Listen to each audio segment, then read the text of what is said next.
high, and I had walked past a storefront of a carryout, and I saw my reflection in the window, and I was about 135 pounds. I just got finished from partying for about maybe 4 days. And I saw my reflection in the window, and that wasn't, different levels of psychosis. You're seeing things, but you're trying to hold together, but you're going through your whole little situation. And I stopped, and I looked, and I was kind of like, this isn't it. This isn't it. But God is interesting, because when I got home that same morning, and I got back to my apartment, my landlord said, you gotta go. You gotta go. And so I was high for 3 to 4 days already. Imagine this. No money, no nothing. About 3 days before that, I think I called y'all and told y'all that, I was getting high. I called my parents and told them I was getting high and everything. My parents, they kind of stopped talking to me for a few days. And so I had got home that morning. My landlord told me I had to get out. Or so I think she did, because again, I was coming down, so I was probably hearing things.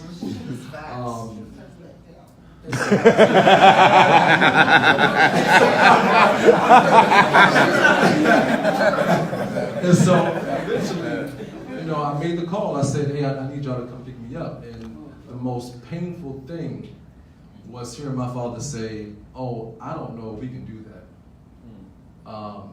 Because, my mother and father both being about 40 or so years plus clean from the 70s epidemic of that time. My father had his own household to protect. And then bringing me in there on Tina, high, with my nephew and my sisters and my mom, being a grown man wasn't going to be an option. Luckily, he came and picked me up, and and I remember I had some tough love to go through that day. It wasn't, we want to take care of you, it'll be okay. It was, you fucked your life up. You fucked your life up. Everything that you worked hard for, you fucked it up. So now what are we going to do? And so I believe 2 days after that, my mother, she said, okay, well, you can't stay here, but we got somewhere that you can go. And since that day, I've been clean and sober. But I want to touch on something right quickly that Bam had asked, and that was what addiction looks like. And how much time we put into trying to hide. I can remember me going on a binge, and I had strategically planned out, if I leave the house at about 12 o'clock, I can miss the girls at the fireplace. I can go through P Street and go meet my dealer, but I can't let them see me. So I'm gonna wait till about 1 o'clock, maybe 1:30, and I'm not gonna dress how I normally dress. I gotta put on some slacks, some sweatpants or something like that. I strategically planned out my day-to-day activities while in my addiction, because I didn't want, if you're anything like me, my image. I didn't want no one to see me or ask me any questions about what I was doing, because God forbid if you stop me from going to get one, So, no, addiction doesn't have a face to it. I was not getting high in crack houses with rats running over me. No, I was uptown with the white people. I was getting high with police officers, you name it. Doctors, surgeons, dermatologists, and my favorite. And so, it doesn't have a face to it. So by no means don't think that because you are dressed up in a blazer or you're sitting on a panel judging a ball, that after that ball is done, you're going to go back and take off that mask and really be who you really are. So I hope I answered your question. Yes, thank you. Sure. Thank you. I had two, questions, but you haven't covered one of them anyway. But for Shanice, so do you not do alcohol? Because alcohol is such a okay addiction, or alcohol is welcome in everywhere that's so legally. Do you drink at all anymore, or you just totally out of it? No, I don't drink at all. I don't drink, I don't smoke, I stopped smoking cigarettes.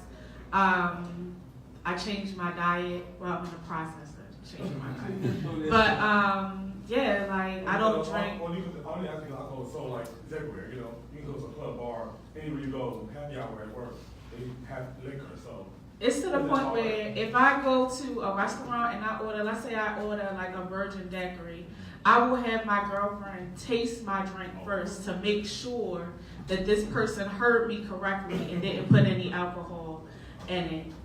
When I came home, my friends, they had get-togethers where, you know, usually that was our turn-up time, but they told people to bring like hors d'oeuvres instead of bringing bottles of wine, you know, to support me in my recovery. So, and I am a person, I was very, like, once I got sober, I just didn't want, I would never want to taste a drop of alcohol because I don't want to go back to rehab and do that whole shit over again. So I have no desire to drink.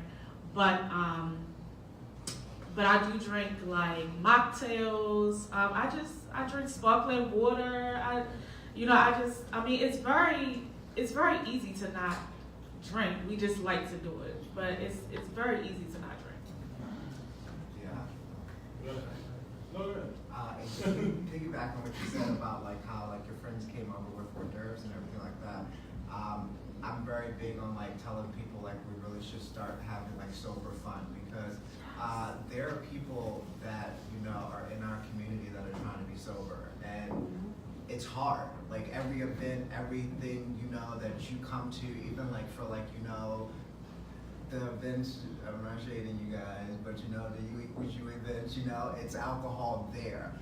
And so we have to start like making meaningful events and having fun so where people can feel safe and be okay to be sober. Because I'm gonna be honest, when I was high, I thought that was fun, but being sober, let me tell you that it is amazing. Like you have, like, cause you're so clear and you're really enjoying the time and you're not believing things that people are saying because they're under the influence that people genuinely want to be around you. And so we really should start engaging in sober fun because it will really help spread the narrative in our community that, you know, living sober isn't scary or, you know, it's something that, you know, old people do or, you know, like young people are sober and they're having fun, they're living long lives and they're enjoying it. You can have healthy relationships and you really start processing a lot of things, a lot of the trauma that we have dealt with as, you know, Black people and queer people in our community. So we really should start engaging in that meaningful events for real, like these balls and everything, like have children come to a sober ball, you know, like and spread that message because that's amazing, like, and we really should start doing that, you know. If you need a drink, have a mocktail, like you said, like that mocktails, if you need something in your hand, a mocktail does it, but you just get something that's cute, you know. I just want to say, I remember listening to one of the, listening to Tensor Chops back in the day, and there was actually a conversation around people having a sober ball because it was a time period when there was a lot of violence and there was a lot of fighting, and people were like, we should take the alcohol out of the balls because then people would come sober-minded and it may change the atmosphere because alcohol would cause a lot of aggression, like things that normally wouldn't piss you off. When you're really, really, really drunk, like you're ready to throw a trophy, a table, a chair, or anything. So that I support that idea. There was a hand, yes. So I don't really have a question, this is more so of a comment. I wanted to commend all of you all for getting up on this panel and sharing your stories with us. I think one of the things, like y'all said, it's a secret drug, and right now we're not really having a lot of conversations. Right now in this space, we are having a lot of conversations, and I appreciate that. And especially in these regions. And where I live, we don't really have conversations about it. You don't hear people talking about their addiction. You don't see people coming out saying I was an addict. And the only reference I've had that I associated meth with are the pictures or the people that we see dying and things like that. I've never seen a person come out and say I was on meth before and now I'm clean. So this is a good experience for me to see that this can happen because the only thing we hear is once your friend get on meth, that's it. Like, you know, so to see you all up here saying that I was on meth and now I'm clean is inspiring, and I really appreciate y'all for that because it gives me a different perspective. All right, so now we have a panel of subject matter experts. You guys heard this story, heard everything they gotta say. Throwing it back to the room again. Everyone's here for the On the Run ball. When we leave here this weekend, how are you, as the ballroom leaders, going to address crystal meth, alcohol, opiate use, and addiction in your house and your community? Anybody can start. Making it a safe space to do that. Making a safe space to do what? To express if you're having concerns about your alcohol use or using any type of drug or inhibitor to your behavior. Making a safe space. So I am back here. You have to first make yourself available for people to feel comfortable to even come and express that to you. And then you have to not have the emotions, but you have to feel where that person is coming from to even acknowledge it. Now, Paloma. Open dialogue about the drug, just without having any judgment or anything. Just like if you open it up and discuss it, and like just some of the stuff, like for instance, like you just showed us, like what it does to the body and stuff like that. Just have an open dialogue and have people participate so that they know, and people know, and you're aware of it, all that's happening, and not ignore it, I guess. Thank you. Okay. In a time where social media is so prevalent, and this is something that I see a lot. People, especially in this room, there's a lot of very influential faces in this room. People watch how and what you say about others who get high. If it comes off as a read, more than likely your kids are not going to come to you about the issue. I'm going to go a little bit further. Doing Tina is not or should not be a topic for, a downfall. It should not be, for instance, don't demonize it as something that's an issue where you get high too.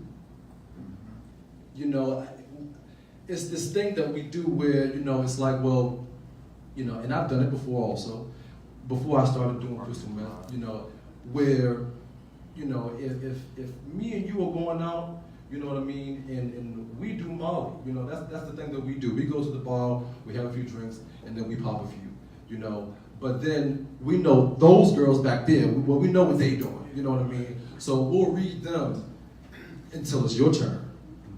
You see what I'm saying? That's how it always happens. You know what I mean? So you have to create a space where, you are speaking, and also showing, actions, your actions. If you read the girls who do Tina, or you read the grown men who do Tina, you know what I mean? No one's going to come to you and say, hey, you know what, I have a problem with Tina, because they see how you act towards other people on it. It's already a dark drug. It already puts you in a mindset that you are alone. Why in the world would I come to you when you read other people about it? And I'm already suicidal. Okay. Yeah, I think that's a very valid point. And just moving forward, and like I said before, like really engaging with the community about it, talk about it, because like that's really important. The more that you talk about a drug, the less power it has on the community, and because we're aware, we're spreading actual knowledge, not this, myth that or heard about somewhere at a random wherever place. Get facts about it. Get educated on it. Know what crystal meth is. Understand, how it could possibly affect people that you know, and truly just be open and loving to these people. These people are in your house, they're your family. Whatever the case may be. Show some love, show some compassion, and really just be there for them, and it's not about just listening, it's really about, actively supporting them. And a lot of us are not actively supporting them, we're listening to them, and you're like, oh, okay, yeah, well, you want to go rehab? That's not helpful at all. We have to be there to, really be like, it's going to be okay, whenever you're ready, because those things are planting seeds of recovery, and so we got to really deal with that. But before that, I'm gonna be honest, you gotta make sure you're a positive influence from the beginning, because if you're not right, if you haven't processed your trauma and you're still going around in a circle of chaos and everything like that, you can't be a vessel for somebody else to give encouragement to. I mean, it's gonna fall on false ears because what they're gonna do, and trust me, I was one of those addicts. You come at me with some type of things, you know, I'm gonna be like, well, what you doing? You doing this over here, and I can point out every little thing that you're doing. I can literally analyze and psychoanalyze everything about you. And at the end of the day, what it was doing was deflecting off of myself and onto you. And that's what an addict is going to do. An addict is going to deflect every time. And you have to come at it with with emotional intelligence to know, hey, this shit ain't personal. They're addict, you know, they're suffering and they're crying out for help. So you gotta be there. I don't care if they call you 4 o'clock in the morning, 5 o'clock in the morning, you know what? Hey, because at some point, like what my friends did for me, at some point, driving across, you know, Route 30, and having to process, you know, oh, they not following me, they not doing this, you know what I'm saying? Just so I can come down off of my high, save my life. You know, someone giving me a hug, someone saying that we love you, someone that's not shading you. My friends never shaded me when they knew what the hell I was doing. You know, I would say, oh girl, you know, it's just my mental health. Don't get me wrong, it was my mental health. My mental health was going to crack because I was doing this drug. And so we have to be honest and let these people know that when you do this drug, you will leave with something. It will mess you up, and so you will not be the same person afterwards. It's a Jekyll and Hyde type of thing. And so we got to be honest with it. We got to be honest about our drug choices and everything like that. And we got to start living healthy. All right, that's fine. I live my life I live a lifestyle of abstinence, but I advocate from a harm reduction standpoint. So as leaders and people who may have friends who use, making sure that you have condoms with you at all times. If you see, you know, somebody that you know might be intoxicated, leaving, you know, give them a hug, slip a couple condoms in their hands, tell them, you know, because people are going to get high. They're going to do what they want to do. But you want to make sure that they're being safe. If you know that they're driving, take their keys, call them an Uber. Lots of taxi services provide free rides to people who may have been using. Making sure that you are someone who they will feel comfortable going to get tested with, to make sure that they're taking care of their health. Arranging to go to doctor's appointments with them if they are positive. So just like sometimes we can't save people from themselves, but like the other panelists were saying, you just want to be a safe space for your friends to know that other people may judge them, but you are someone who they can feel safe with and that can help them. Okay, let's come. Monty, now, like you said, we've known each other from partying at the club and stuff. My thing is, people know that, you know, I like to go to Allen Marin dance and stuff. So when I come in contact with people that are going through that addiction, it's kind of like, it's hard for me to kind of, cause like, I feel like she said they're gonna, like Jason said, they're gonna throw back, oh, well girl, you know, you do such and such and such. So it's like, how do you navigate through that? How do you tell someone like, okay girl, enough is enough, but they already know your background? I think it really depends on how well you're connected to the person, how well you're intuitive, or that you're involved in their lives, I guess, because it would have to be, that conversation comes with trust. Once they completely know that you're on their side and that you trust them, that's when they're going to open up to you, because they're not going to until that point, because so it would have to be a relationship thing, and it also would have to be how much you're in tune into them, and how much you're around them, and how much of a friend you are to them, really. That's the only thing I can think of, because for me, I didn't tell anybody. Like, the only way my sister knew was because I was doing one weird thing that didn't make sense. That was, when I was coming down, I slept a lot. That's when she was like, what is going on with this sleeping stuff? Like, you sleep a lot. Like, after you're high for a couple of days and then you sleep for like 2-3 days. That was the part that she thought was weird, and that's the intuition she went by to approach me. And I had no answers for that because I'm not normally a person who sleeps like a lot. So that was odd. It was an odd behavior. So that was what triggered it. And the only way that I got out of it was I completely left every single thing. I left that area, left them people, left everything, and went somewhere completely different. And I wasn't around that. Because every time I would be like, okay, I'm not doing this shit. But then every time you're in a room full of people and the bag comes out, your opinion completely changes in 2.5 seconds. So that was the problem. You also don't have to, just try to be not around that atmosphere. Try to completely get away from that atmosphere. So. I'm sorry. Okay. Just real quickly, I had to change my entire atmosphere. Yes. There was once a time where, honestly, I lived in the club every Friday. I mean, that's what I did. Went to work, came home, got my hair cut. By 10 o'clock, it's time to turn up. You know, call the girls, come on, it's time to go out. You know, and so I don't look at it as a crystal meth issue for me. I look at it as a drug issue. I cannot be around any type of mind-altering substances whatsoever. No, I cannot go to the club with you. No, I cannot go to the bar with you. And if I do go to a restaurant that has a bar, we're gonna sit on the other side. We're not gonna sit at the bar.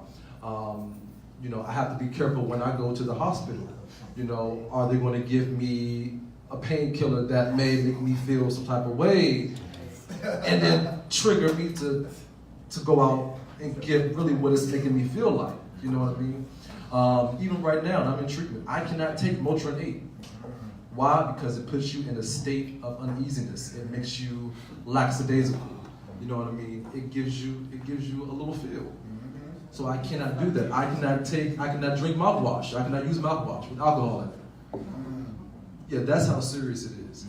You know, if I do go out, for instance, I can't go to a ball. A ball for me is a trigger. Why? Because I know, and so do you, that at a ball, you know, yeah, the ball is going on, but you know what goes on at a ball, right? You know, because I was one of the ones who had it. So, you know exactly what goes on at a ball. So even though for you it's like, oh, well, you know, just come hang out. You can't just come hang out. No, I can't do that because I like to get full. I like to get lit. And so I had to change not only my surroundings, but also the people that I surrounded myself with also. About majority of all the people that I used to hang with, I don't hang with any of them anymore. I asked Bam about one of them not too long ago, you know, and these are people who I consider best friends of mine. Yes, yes. You know, I love you, but you have to be over there. Because just because I'm sober does not mean that you have to be sober too. You can control yours, I can't. Amen. I lost, so. Thank you.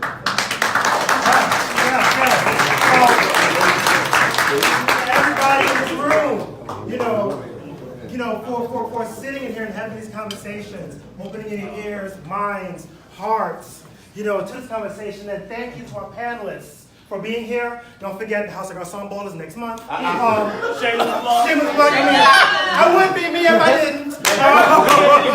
Thank you all. Thank you.